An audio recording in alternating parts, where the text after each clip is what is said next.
अस्सलाम वालेकुम स्टूडेंट्स, मैं आपका टीचर काशिफ रज़ा। आज के इस लेक्चर में हम इंथैल्पी ऑफ रिएक्शन के बारे में स्टडी करेंगे कि इंथैल्पी ऑफ रिएक्शन जो है वो क्या होती है। तो सबसे पहले हीट ऑफ रिएक्शन इसका पता होना चाहिए। हीट ऑफ रिएक्शन क्या होती है?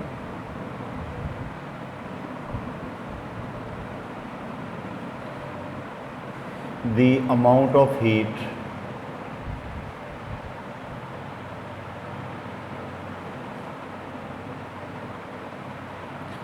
which is released or absorbed during a chemical reaction।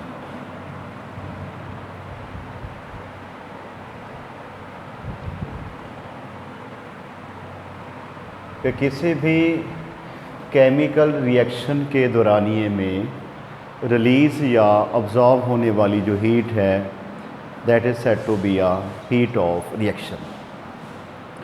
जैसा कि आपके पास कार्बन है और ऑक्सीजन है, इसके कम्बिनेशन से बनता है कार्बन डाइऑक्साइड और जो एनर्जी रिलीज़ होती है 393.7 kilo joule per mole, it is said to be a heat of reaction.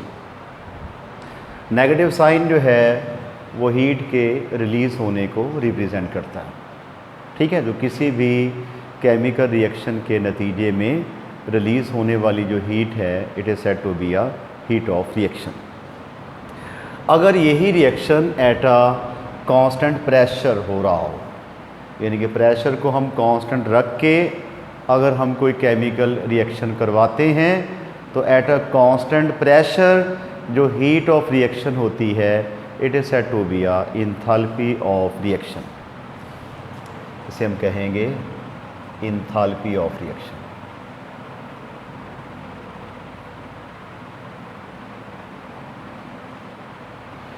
कि हीट ऑफ रिएक्शन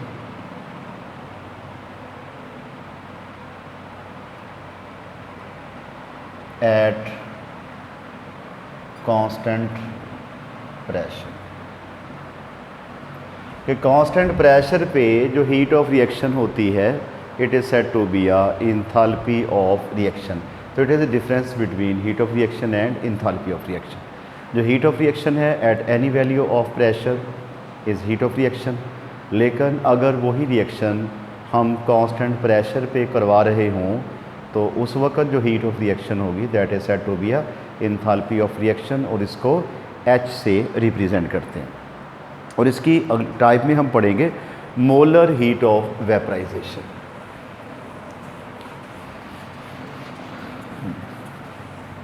टाइप क्या पढ़ने लगे अभी हम? Molar heat of vaporisation.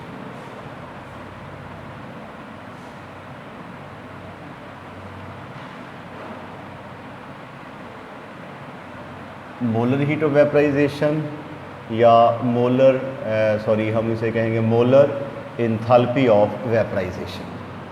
ठीक हो गया? तो ये होगी the amount of heat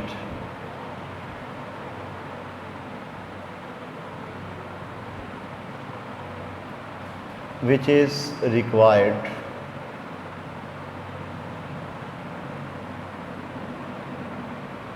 to vaporize 1 mole of substance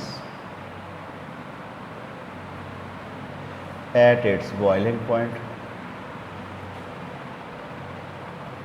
at constant pressure।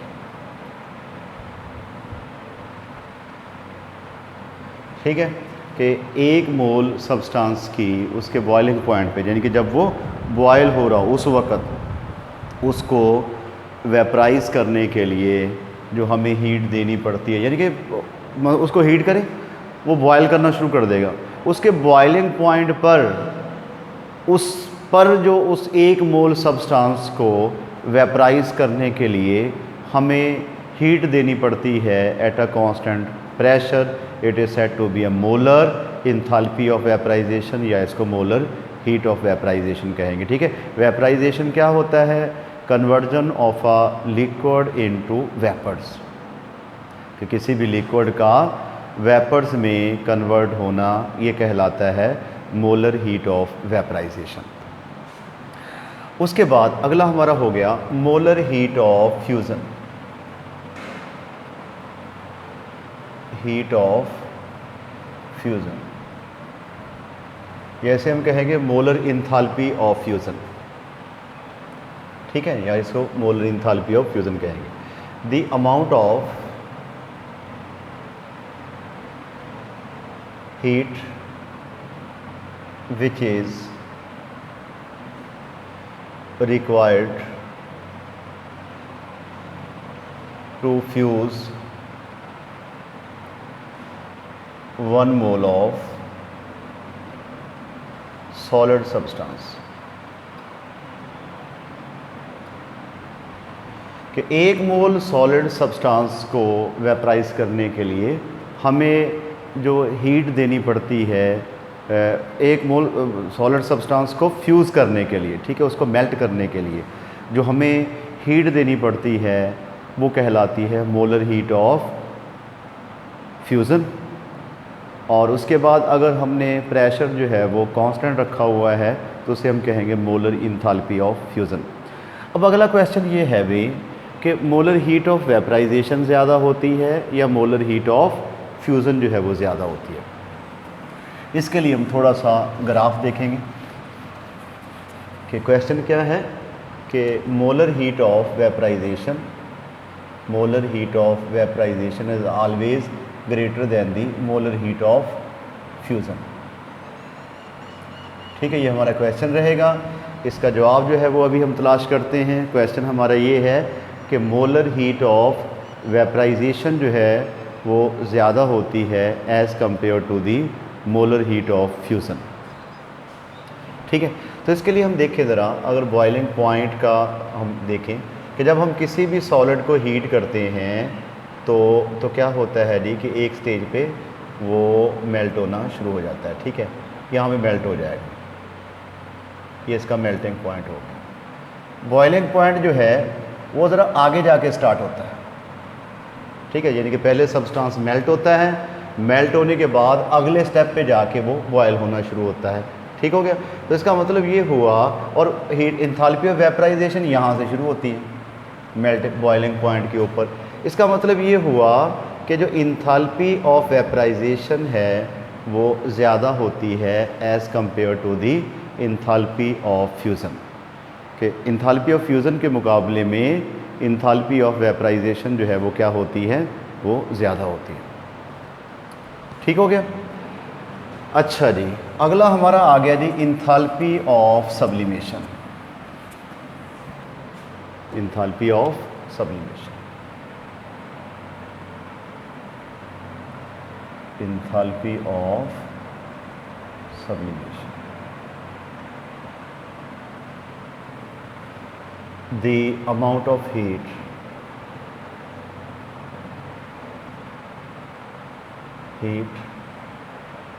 which is required to sublime या convert 1 mole of solid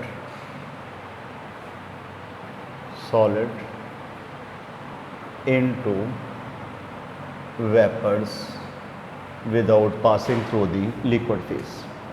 आमतौर पे ऐसा होता है जब हम किसी भी सॉलिड को हीट करते हैं तो पहले वो लिक्विड में कन्वर्ट होता है, उसके बाद वो वेपर्स में कन्वर्ट होता है। लेकिन कुछ सॉलिड्स ऐसे होते हैं कि जिनको अगर हीट किया जाए तो वो डायरेक्ट वेपर्स में कन्वर्ट हो जाते हैं without passing through the liquid phase, जैसा कि आयोडीन हो गया, अमोनियम क्लोराइड हो गया, नेफ्थलीन हो गया, बेंजोइक एसिड हो गया। ठीक है, तो अब उनको हम बोलते हैं सब्लाइम। तो अगर उस सब्लाइम का 1 मोल हम लें, उसको कन्वर्ट करें किसमें, लिक्विड्स में, वेपर्स में without passing through the liquid phase, तो उसका ये प्रोसेस कहलाता है सब्लिमेशन का। अब सब्लिमेशन जो है वो इंथैल्पी ऑफ वेपराइजेशन से ज़्यादा होती है।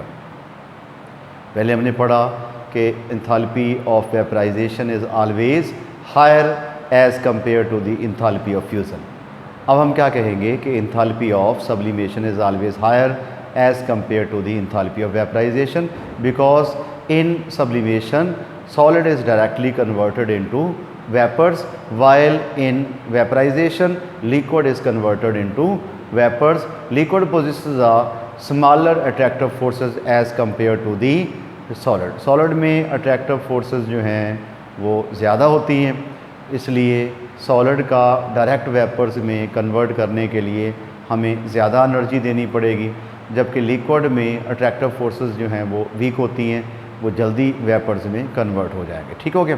एक क्वेश्चन भी आता होता है कि वाई इंथैल्पी ऑफ सब्लिमेशन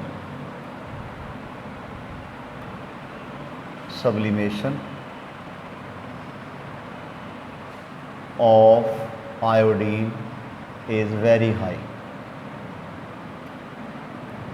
कि आयोडीन की जो इंथैल्पी ऑफ सब्लिमेशन है ये बहुत ज़्यादा हाई होती है। इसकी क्या वजह है? और इसकी वजह ये है भी कि आयोडीन जो है इसका साइज़ बड़ा होता है।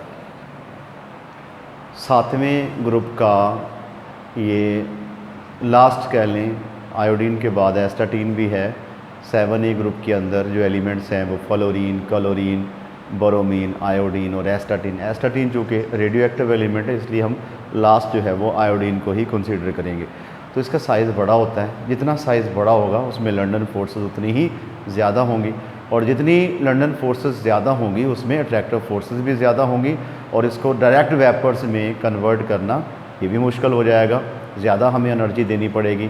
तो हम कहेंगे कि अपने बिगर साइज़ की वजह से, स्ट्रॉन्ग अट्रैक्टिव फोर्सेस की वजह से आयोडीन के अंदर आयोडीन की जो इंथैल्पी ऑफ सब्लिमेशन है वो हाई होती है due to the presence of the strong attractive forces. Clear होगी बात? तो आज के हमारे लेक्चर में एनर्जेटिक्स ऑफ द सॉलिड्स था। आज के लिए इतना ही। नेक्स्ट वीडियो में अगले टॉपिक के साथ दोबारा हाज़िर होंगे। उस वक्त तक के लिए अल्लाह हाफ़िज़।